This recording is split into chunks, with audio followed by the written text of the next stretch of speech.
자, 오늘 본문은 우리가 보통 성전 청결 사건 또는 정화 사건이라고 그렇게 잘 알고 있는 사건입니다.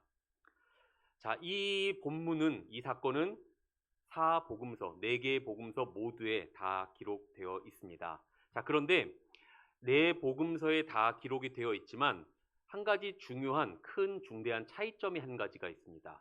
한번 잘 생각해 보시면 마태, 마가, 누가 공관복음이라 그러죠. 관점이 같다라고 해서 공관복음이라고 하는 이 3개의 복음서에는 후반부에 예수님의 마지막 일주일에 있었던 일로 기록을 합니다. 그런데 오늘 요한복음에서의 이 사건은 우리가 보는 것처럼 2장에 복음서 맨 초반에 마치 예수님의 사역 초기에 있었던 일인 것처럼 그렇게 기록합니다.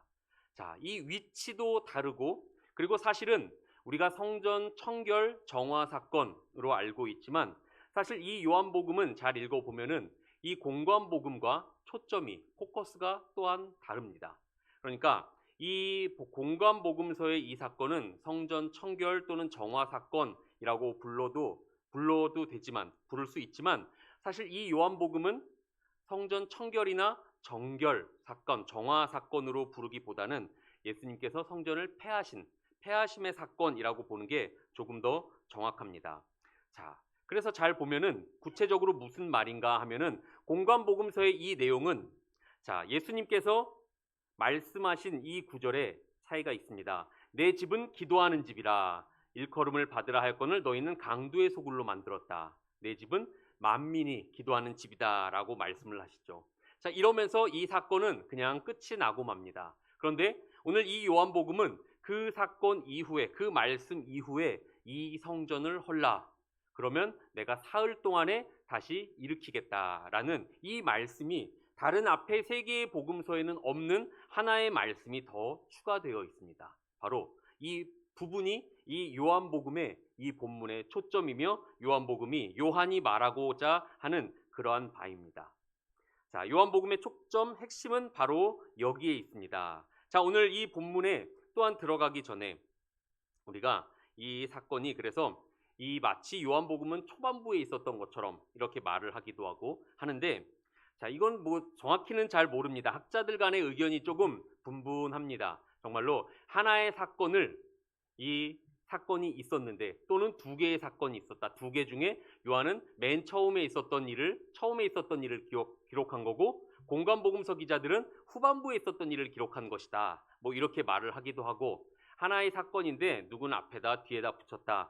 이렇게 여러 가지 의견이 분분합니다. 저는 개인적으로 이것은 예수님의 사역의 마지막 일주일에 있었던 일이지만 그러나 요한은 공관복음서의 기자들은 시간의 순서를 따라 기록했고 그리고 사도 요한은 자기의 신학적인 순서, 주제를 따라서 이 사건을 초반부에 기록했다라고 저는 그렇게 개인적으로는 생각합니다.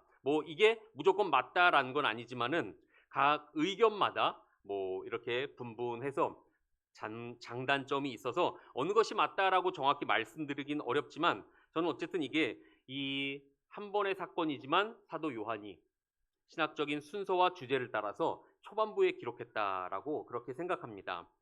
이것이 앞이냐 뒤냐 한 번이냐 2번이냐 그거는 그렇게 중요하진 않지만 분명한 것은 사도 요한이 이 본문을 말하고 기록하자 하는 것은 공관복음과는 분명히 그 초점이 다르다라는 겁니다.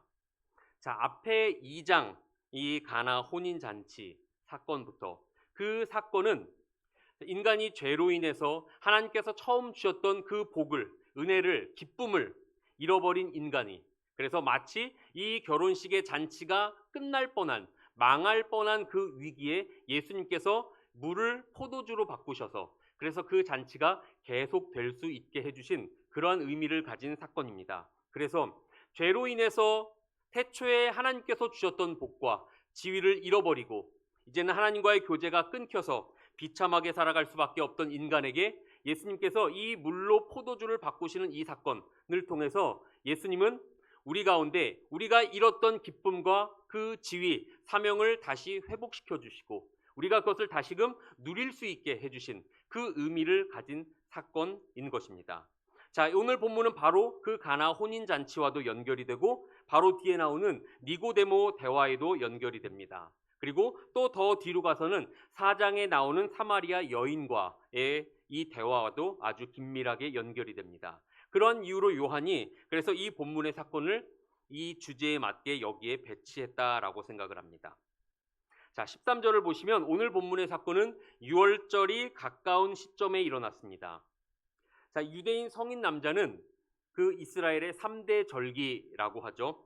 맥추절, 그리고 유월절, 맥추절, 장막절, 이 세 개 절기에 율법이 명령하는 대로 어디에 있든지 예루살렘으로 올라와서 하나님을 배웁게 되어 있습니다. 자, 이날에는 무조건 성인 남자라면 예루살렘에 올라가야 합니다. 그래서 매년 6월절이면 곳곳에 세계 각지에 흩어졌던 유대인들이 예루살렘을 방문합니다.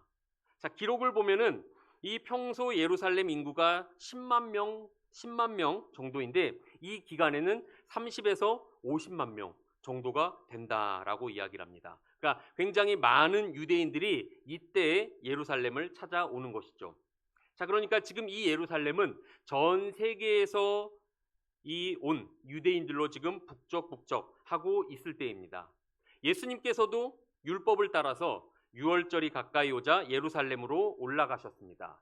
자, 올라가셔서 성전에 들어가시는데 바로 그 성전 안에서 소와 양과 비둘기 파는 사람, 그리고 또 돈 바꾸는 사람이 있는 것을 보셨습니다.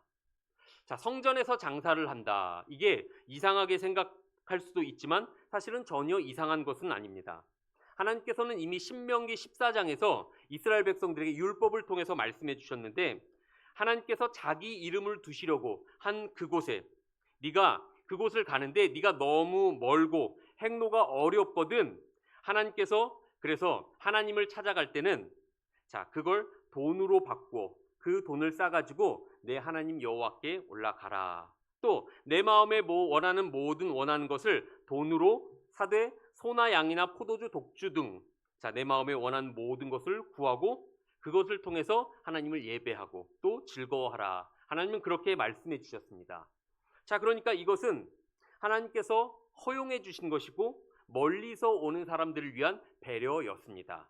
자, 제사를 드려야 하는데 제사를 드리려면 소나 양 같은 짐승이 필요합니다. 먼 곳에서 그 짐승들을 끌고 오려면 끌고 오는 것도 힘들 거고 오다가 혹시라도 또 무슨 일이라도 당하면 흠없는 짐승을 드릴 수가 없게 됩니다.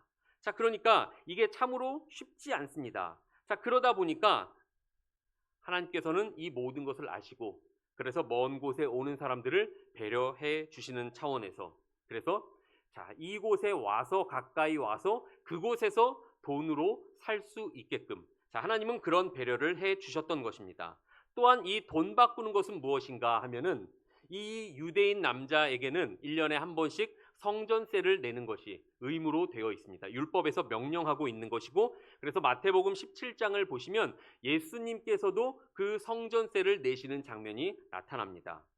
자, 그런데 이 성전세를 내는 것은 이 반드시 유대 화폐로 은으로 만든 세겔 유대 화폐로만 낼 수 있었습니다. 자, 유대 땅에 살고 있는 사람들이야 아무 문제가 없을 건데 문제는 누구입니까? 유대 땅이 아닌 이방 땅에 살고 있는 사람들입니다. 한번 우리가 쓰고 있는 사용하고 있는 지폐도 한번 생각해 보십시오. 지폐에 무슨 그림이 있습니까? 우리나라의 훌륭한 위인들이 그 지폐에 다 그려져 있습니다. 항상 어디에 가도 돈에는 그렇게 그 나라의 훌륭한 위인들의 모습이 그려져 있습니다. 이때 로마 시대에는 어땠는가? 그런 위인들은 아니고 황제의 형상이 그 지폐에 새겨져 있었습니다. 그리고 그 지폐는 황제가 우리의 주인입니다 라는 이러한 고백 같은 그런 문구가 새겨져 있었습니다. 자, 그러니까 이 유대인들에게는 이 성전세를 내는 데 있어서 그 마치 이방 숭배하는 그 로마의 황제가 새겨져 있는 이 화폐를 이 성전에 낼 수가 없었던 것이고 자, 낼 수가 없으니까 당연히 예루살렘에 와서 그것을 이 유대 동전으로 환전을 해야만 했습니다. 자, 그래서 그 앞에서 이렇게 유대 동전을 각종 이방 이 화폐를 유대 화폐로 환전해 주는 그 일이 성전 앞에서 일어나고 있었던 것입니다. 자, 처음에는 이런 모든 것들이 제사에 집중할 수 있도록 먼 데서 오는 사람들을 배려한 것이었습니다. 자, 그런데 어떻습니까? 인간의 이 악함은 이걸 이용해서 자기의 이득을 취하려고 합니다. 시간이 지날수록 장사 속이 여기에 더해지고 심해지게 되고 또 종교 지도자들이 여기에 개입하게 됩니다. 그러면서 좀 더 또 사람들이 가져온 재물, 멀쩡한 재물도 퇴짜를 놓고, 자, 그래서 먼 데서부터 오는 사람은 이 가져오는 것도 어려운데 막상 가져오면 흠이 없어도 자꾸 무슨 핑계를 대면서 퇴짜를 놓습니다. 자, 그러면서 쉽게 말해서 성전 앞에서 파는 이 재물들을 사게끔 만듭니다. 쉽게 말하면 이 성전 또는 제사장 인증 재물을 사야 이 제사를 드릴 수 있게 되는 것입니다. 자, 그러니까 짐승의 가격은 점점 비싸졌고 또 이 성전세를 내기 위한 수수료, 환전 수수료도 점점 올라갔습니다. 그리고 또 그 안에서 점점 더 좋은 자리를 차지하기 위한 그런 프리미엄이 거기 붙으면서 이게 종교 지도자들과 상인들이 결탁하면서 이 성전은 예배하고 제사하는 곳이 아니라 그저 자기들의 입속을 뱃속을 배불리기 위한, 그걸 채우기 위한 그런 장사터로 변해버리고 말았습니다. 어떻게 해서든지 더 바가지를 씌우고 이익을 챙기려는 이 모습이 바로 예루살렘 성전의 모습이었습니다. 더 심각한 문제는 무엇인가 하면은 14절에서 말한 것처럼 이 일이 성전 안에서 이루어졌다라는 겁니다. 혹시라도 성전 밖에서 이루어졌다고 하면은 이게 문제가 되지 않을 수도 있습니다. 그런데 성전 안에서 이루어졌는데 성전 안에 어디에서 이루어졌는가라고 한다면 학자들은 말하기를 그래서 이게 이방인의 뜰이란 곳에서 이루어졌다라고 그렇게 말을 합니다. 자, 이 예루살렘 성전에는 크게 이렇게 이방인의 뜰, 여인의 뜰, 그리고 이스라엘의 뜰 이렇게 구분되어 있습니다. 이게 무슨 말인가 하면은 자, 이방인은 이 이방인의 뜰까지만 들어올 수 있습니다. 그리고 유대 여자는 이 여인의 뜰까지만 들어올 수 있습니다. 이스라엘의 뜰은 오직 유대 남자들만 들어갈 수 있었습니다.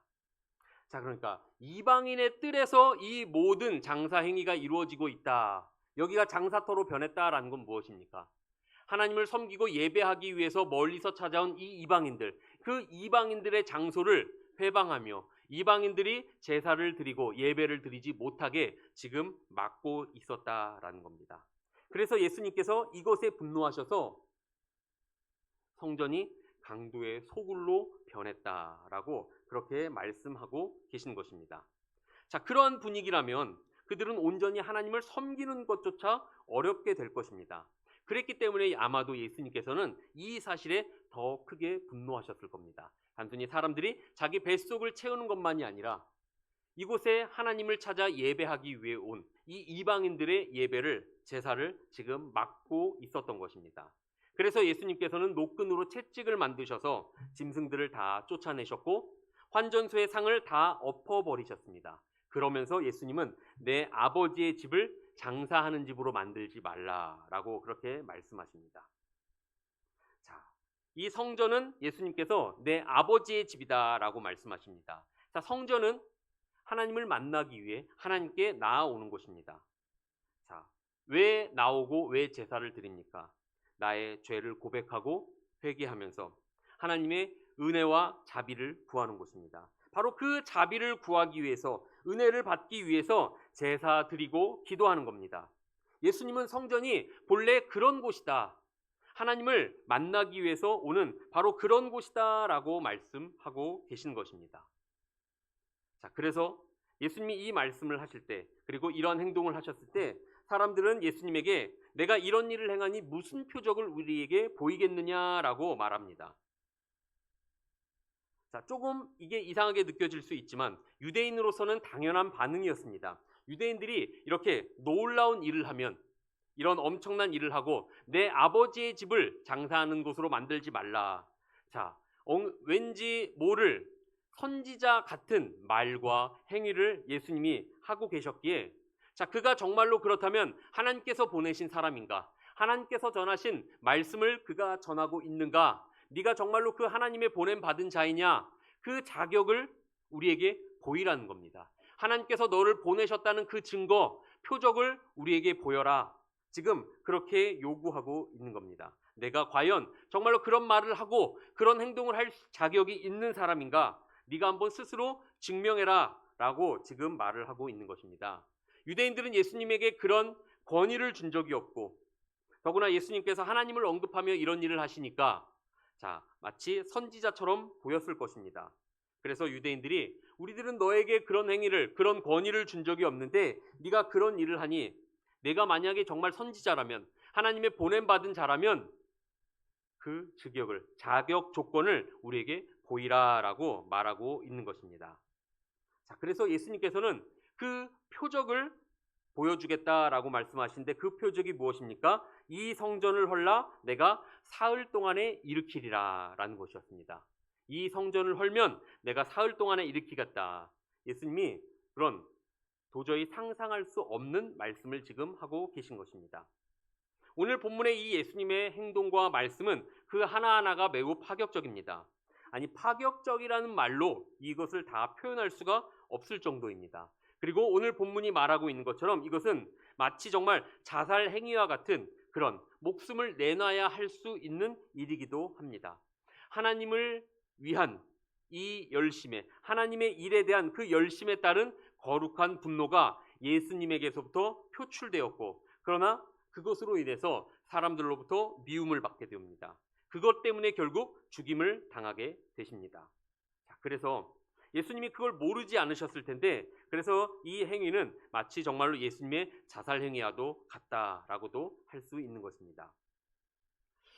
예수님께서 성전을 헐라라고 말씀하시는데, 결국 이것이 꼬투리가 되어서 이 빌라도 심판을 받을 때, 이 나중에 심판을 받게 될 때 사람들이 이거를 예수님의 죄목으로 하나를 추가하죠. 저 사람이 성전을 헐면 자기가 사흘 만에 일으키겠다고 했다. 이게 바로 예수님을 심판하고 심판받게 하고 죽게 하는데 하나의 구실을, 단초를 제공하는 그런 언행이었습니다.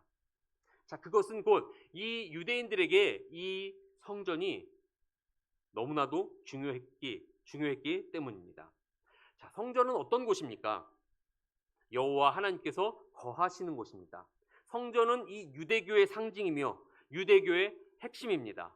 나아가 유대인들은 신앙생활뿐만 아니라 모든 삶의 모든 부분까지도 바로 이 성전을 중심으로 모든 것을 살아갑니다. 그러니까 이 성전은 유대인의 존재의 근본이라고도 말을 할 수 있는 것입니다. 그러니 유대인들에게 이 성전을 헐라라는 이 예수님의 말씀은 자기들의 이 권위에 대한 도전을 넘어서 유대교를 무너뜨리겠다라는 그런 말씀이죠. 유대교를 패하겠다라는 굉장히 도발적인 말이었던 것입니다. 그래서 제자들은 주의 전을 사모하는 열심이 나를 삼키리라. 이 시편 69편의 말씀을 지금 이 예수님의 언행에 지금 인용하고 있는 것입니다. 죽을 각오를 하지 않고는 절대로 할 수 없는 일이라는 거죠. 그렇다면 이 성전이 유대교에 있어서 정말로 이렇게 중요한 것인데 예수님은 왜 이 성전을 무너뜨리겠다라고 말씀하실까요? 오늘 본문 앞에 바로 앞에 있는 이 가나운 혼인잔치에서 예수님은 물을 포도주로 바꾸셨습니다. 특히 이 물을 포도주로 바꾸는 데 있어서 그 물은 본래 어떠한 물이었습니까? 유대인의 정결 예식을 위한 그 물이었습니다. 항아리 6개 이 물. 그 물로 예수님은 이 물로 포도주로 바꾸셨습니다. 그리고 이제는 한 걸음 더 나아가서 이 유대교의 중심인 성전을 헐라고 하심으로써 성전을 폐하고 새로운 예배를 만드시겠다라고 선언하신 것입니다.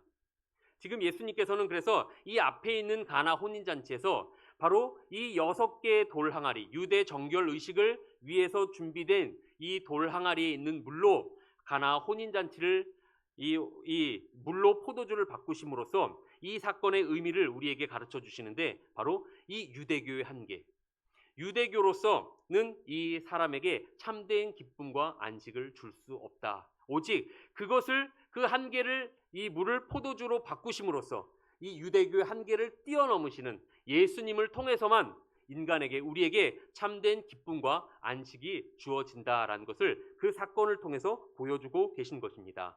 그리고 이제는 이 성전을 폐하심으로써 이제 이 유대교의 한계를 분명히 보여주시고 또 새로운 예배, 유대교의 그런 형식만 남은 제사가 아니라 이제는 그것을 뛰어넘는 대체하는 새로운 예배를 세우시겠다라고 말씀하고 계신 것입니다. 자, 왜 성전을 폐하셔야 됐는지, 대체 성전의 의미는 무엇인지. 유대인들은 성전에 하나님이 거하신다라고 생각했습니다. 그런데 여러분, 우리가 잘 아는 것처럼 사실은 그렇지 않습니다. 성전을 건축한 솔로몬도 열왕기하 8장에서 마치고 나서 어떻게 봉헌 기도를 합니까? 하늘과 하늘의 하늘이라도 주를 용납하지 못하겠거든 하물며 내가 건축한 이 성전이오리까 라고 말합니다. 이 성전은 하나님을 다 담을 수 없다, 품을 수 없다. 그렇게 지금 고백하고 있습니다. 그 말은 결국 무엇인가?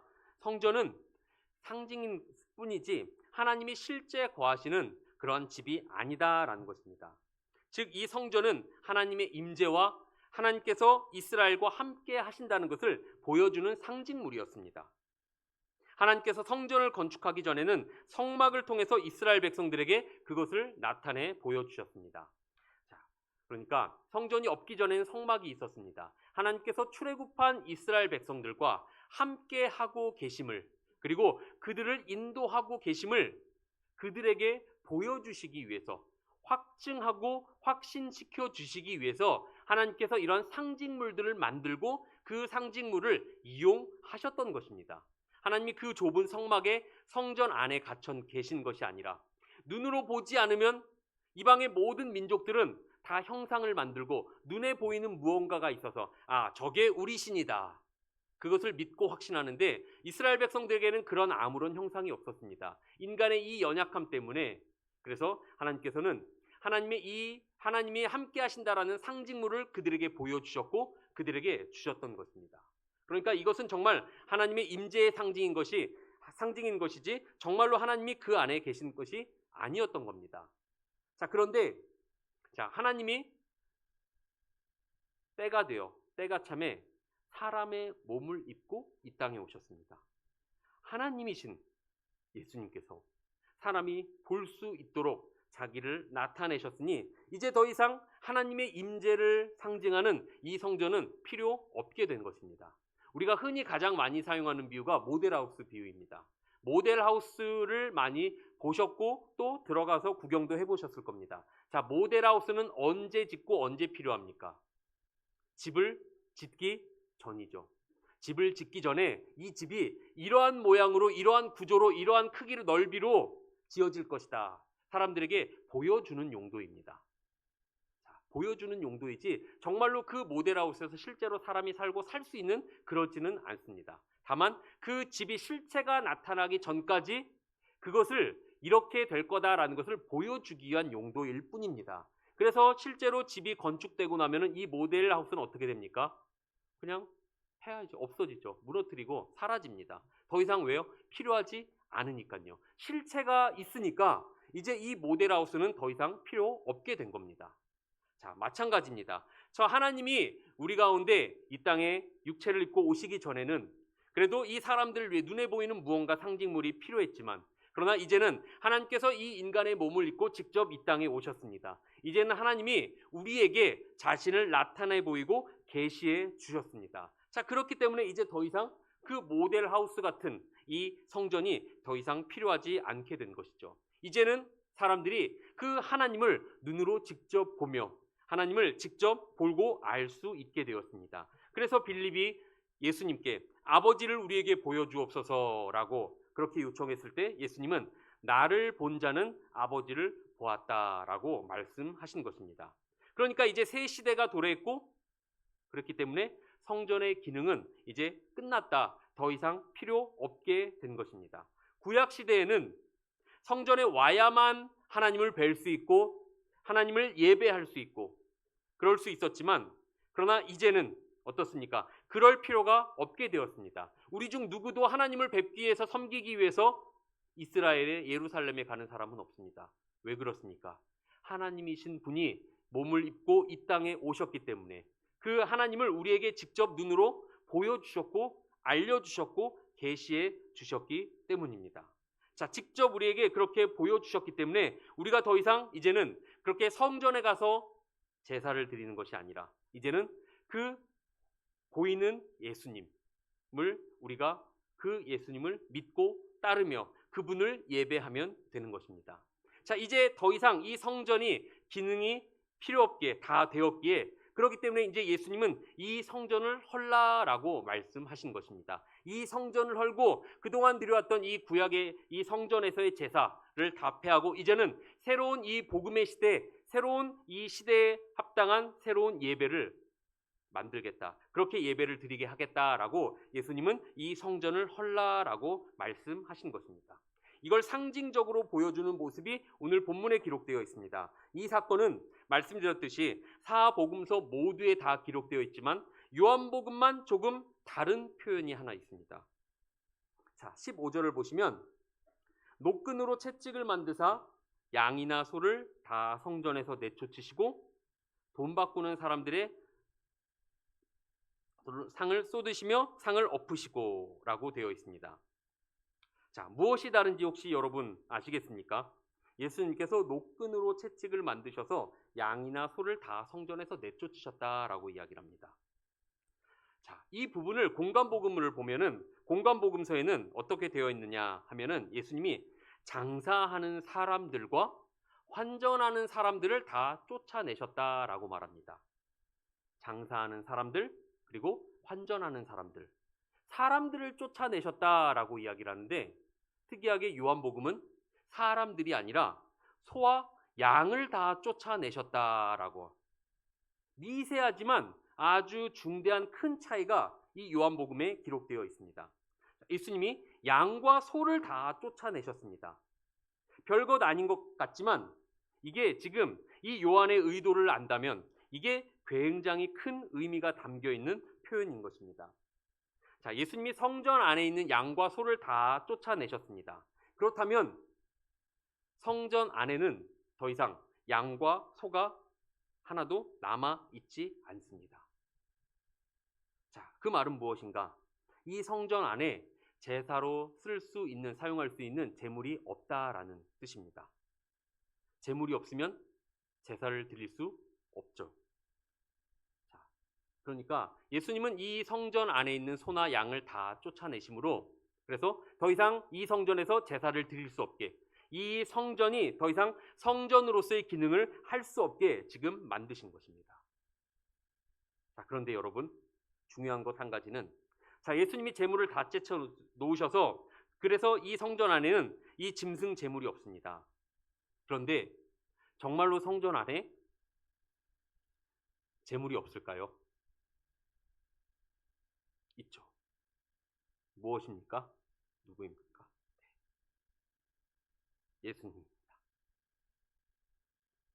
세상 죄를 지고 가는 어린 양이신 예수님이 지금 성전 안에 있는 유일한 제물입니다. 예수님은 성전에서 이 소와 양을 다 쫓아내시고 이제 어린 양이신 자신이 그 성전 안에 홀로 계심으로써 자신이 이제 친히 제물이 된 유일한 제물이다라는 것을 지금 보여주고 계십니다. 그렇기 때문에 이제 이 성전의 기능이 끝났음을 보여주고 계신 것입니다. 그런 의미에서 예수님께서 이 유월절에 이런 말을 하셨다라는 것이 굉장히 큰 의미가 있습니다. 그러면서 예수님께서 내가 사흘 동안에 일으키겠다라고 말씀하십니다. 자, 이 일으키겠다라는 이 말씀을 통해서 뭐 건축하겠다라는 의미도 쓸 수 있고 잠자는 사람이 일어난다, 깨운다라는 의미도 있습니다. 굉장히 이중적인 의미의 단어를 사용하십니다. 그러니까 성전을 건축한다라는 의미로도 사용할 수 있고 마치 우리가 잘 아는 것처럼 내가 다시 일어나겠다, 부활의 의미로도 쓸 수 있는 굉장히 중의적인 의미를 담고 있는 예수님의 말씀입니다. 자, 유대인들은 물론 이 말씀의 의미를 알지 못했습니다. 그것은 당연한 사실입니다. 예수님의 말씀이 그러한 의미일 것이다 라고 이해하기도 어려운 일이지만 이 지금의 성전이 46년째 지어지고 있었기 때문입니다. 증축 공사를 계속 하고 있었던 그런 중이었습니다. 바벨론 포로 귀환 후에 완공된 성전에 지금 헤롯 왕이 거기서 계속해서 지금 증축 공사를 하고 있었습니다. 자, 46년 동안 지금 이렇게 계속 지어지고 있는 이 성전을 예수님이 3일 만에 세우시겠다고 하시니 유대인들은 당연히 그 말씀을 이해할 수가 없었습니다. 그리고 그것은 제자들도 마찬가지였습니다. 제자들이 이 말씀의 의미를 깨달은 것은 부활하신 예수님을 본 후였습니다. 제자들이 예수님의 말씀을 깨달은 것은 부활을 통해 예수님의 말씀이 성취된 것을 알게 된 후였습니다.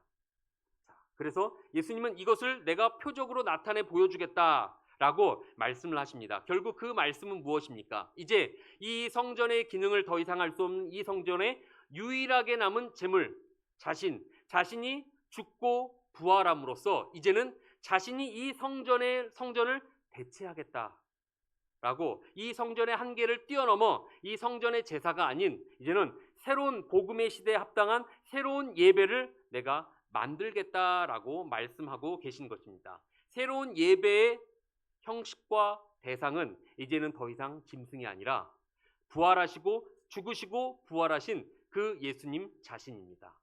그 예수님이 바로 하나님이시면서 우리에게 그 하나님을 보여주신 분이시고 또 우리를 위하여 죽으시고 부활하심으로써 자신이 참된 하나님의 아들이며 메시아이심을 우리에게 정확히 보여주셨기 때문입니다. 자, 그렇기 때문에 이제 이 예배, 과거 하나님이 우리 가운데 오시지 않았기에 임시적으로 이 제사 제도가 있었던 것이고 이제는 하나님이 이 땅 가운데 우리 가운데 오셨기에 이제는 그 새로운 시대에 걸맞은 합당한 예배를 우리에게 나타내 보여주고 계신 것입니다. 바로 예수님이 그래서 이 성전을 대신하고 대체하겠다. 이 유대교의 한계를 뛰어넘는 그 예수님의 사역임을 우리에게 보여주고 계시는 것입니다.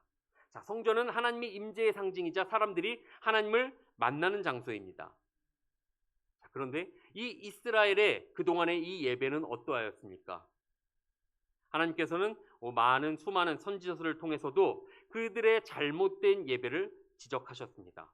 에스겔서에 의하면 8장에서 하나님은 이 성전 안의 우상 숭배 때문에 하나님의 영광이 그 솔로몬에서 떠나게 되고 유다는 망하게 될 것이다 라고 말씀하십니다. 그러나 언약에 충실한 하나님은 메시아를 통해서 회복과 새 언약을 약속하시는데 그 속에는 하나님의 처소가 회복되고 언약 백성과 함께 하겠다는 내용이 들어 있습니다. 자, 이렇게 새 성전이 세워지고 떠났던 하나님의 영광이 그 안으로 다시 임하는 이 환상을 에스겔에게 보여주시면서 하나님의 이 온전한 구원과 함께 하심을 하나님께서 약속해 주셨습니다. 자, 이런 점에서 이 상인들을 내쫓은 것이 에스겔처럼 당시 성전이 하나님의 뜻에 합당하지 않다는 심판의 경고였던 것이고 그래서 결국 하나님께서는 이 성전을 AD 70년에는 로마의 장군을 통해서 이 성전을 완전히 다 파괴하십니다. 역사적인 사건이지만 저는 분명히 예수님께서 오셔서 이제는 이 성전의 기능을 대신하시기 때문에 대체하셨기 때문에 더 이상 필요 없게 된 성전을 하나님께서 로마를 통해서 파괴하셨다라고 생각을 합니다. 그리고 이 새로운 성전을 세우겠다는 이 말은 메시아를 통한 하나님의 온전한 임재와 예배의 약속을 성취하겠다라는 그런 의미입니다. 요한은 바로 여기에 이 새로 세울 영적 성전이 자기 육체를 가리키는 것이다 라고 부연을 합니다. 한마디로 이 모든 과정의 중심에 예수님이 있다라는 것입니다. 성전은 하나님의 임재를 상징하는 것인데 자, 하나님이 직접 이 땅 가운데 오셨기에 이 성전은 더 이상 필요 없게 되었고 그래서 예수님은 그 성전을 헐라라고 말씀을 하셨습니다. 왜냐하면 예수님이 곧 성전이시기 때문입니다. 그리고 시간이 되어 하나님께서는 그 성전을 허무셨습니다.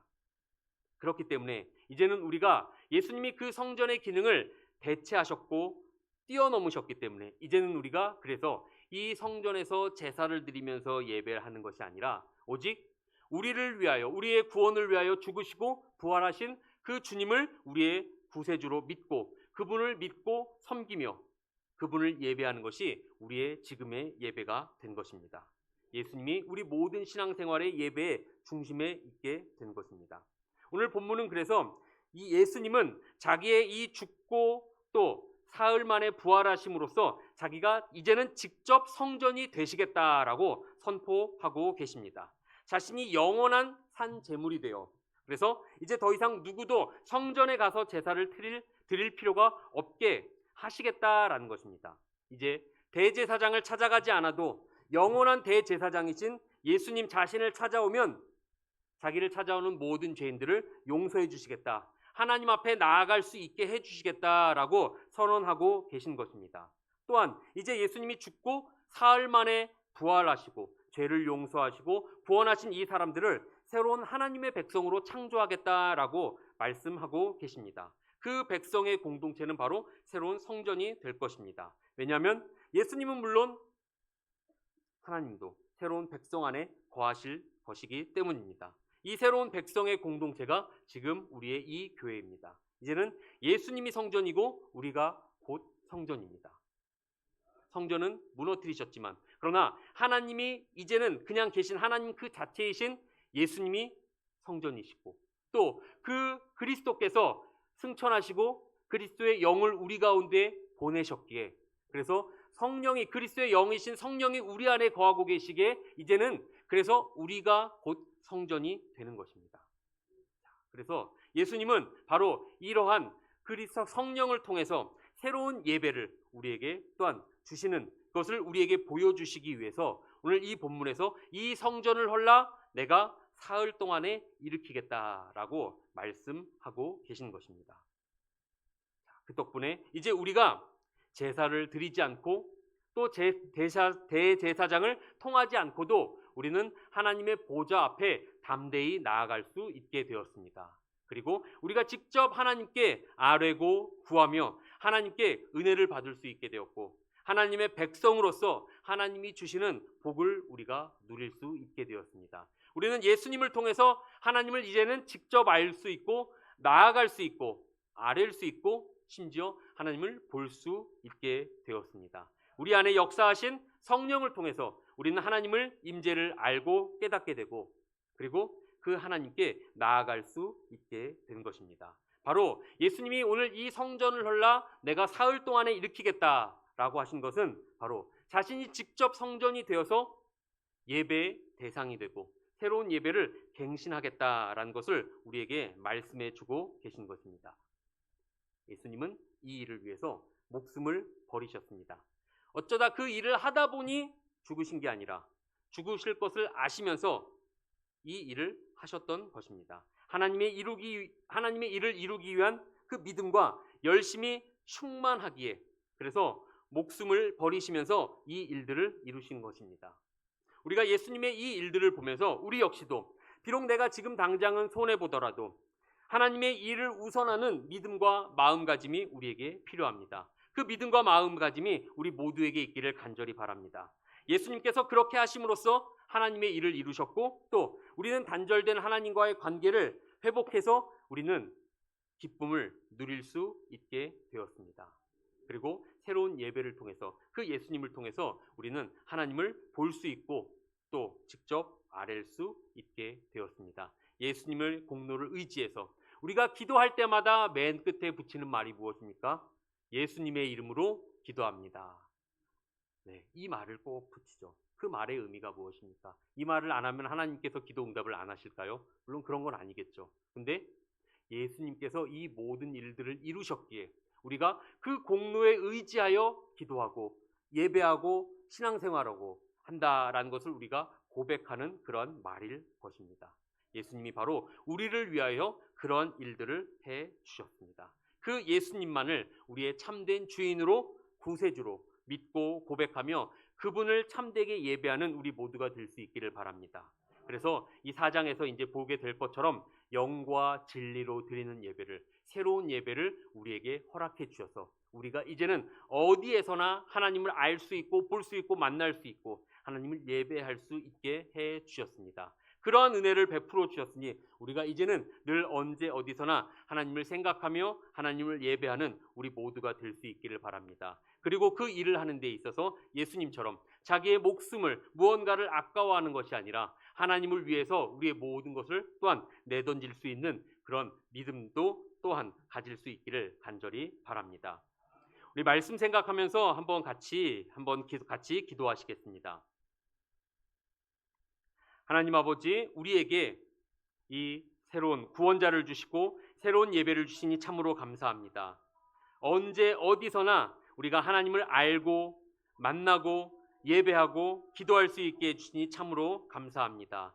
그리스도의 영을 통해서 우리가 하나님을 볼 수 있게 해주시니 참으로 감사합니다. 주님, 저희들에게 그 은혜를 예수님을 통해서 베풀어 주셨으니 저희들이 온전히 예수님을 더욱더 믿고 신뢰하며 오직 예수님을 믿고 따르며 예배하게 하여 주시옵소서. 이제는 성전이 아니더라도 우리가 예배할 수 있게 되었으니 우리의 삶의 모든 곳에서 순간순간마다 늘 하나님을 생각하며 의뢰하며 묻고 구하며 주님을 예배하는 하나님께서 찾으시는 예배자의 삶을 살게 하여 주시옵소서. 혹시 그러한 삶을 살 때 어려움이 있더라도 주님, 내 것을 아까워하기보다 주님의 일을 더 우선하며 내 것을 내려놓을 수도 있는 담대한 용기 있는 믿음 허락하여 주시옵소서. 우리 이런 기도 제목 가지고 우리 주여 한번 외치고 한번 같이 기도하겠습니다. 주여!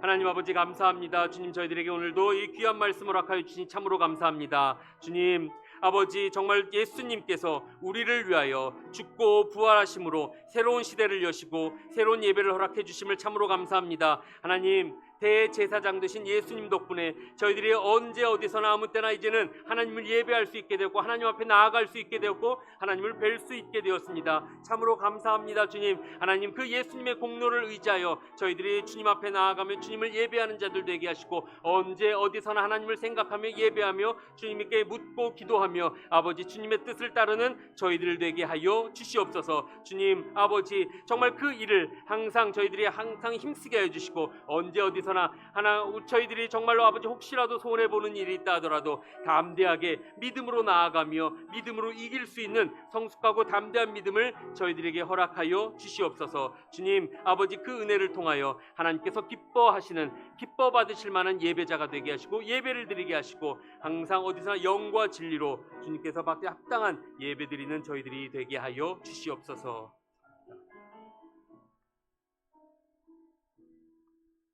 참 좋으신 하나님 아버지 감사합니다. 하나님이 이 땅에 몸을 입고 오셔서 저희들에게 계시해 주시고 직접 보여주시며 깨달을 수 있게 해주시니 참으로 감사합니다.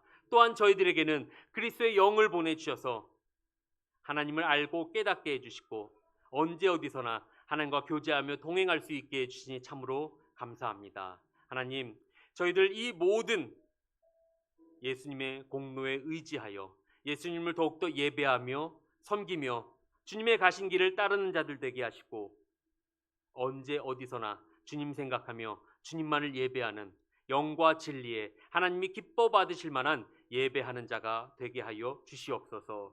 예배자의 삶을 살 때 때로 세상 가운데 어려움이 있지만 주님, 그것에 시류에 영합하거나 세상의 것에 따르지 않게 해주시고 오직 주님의 뜻을 우리의 마음에 새기며 주님의 뜻을 위해 달려가는 자들 되게 하시고 주님, 때로는 내 것을 포기하고 내려놓을 수도 있는 담대한 용기 있는 믿음 허락하여 주시옵소서. 그래서 주님을 기쁘시게 하는, 주님께서 기뻐 받으실 만한 예배를 드리는 저희들의 삶이 되게 하여 주시옵소서. 예수님의 이름으로 기도합니다. 아멘.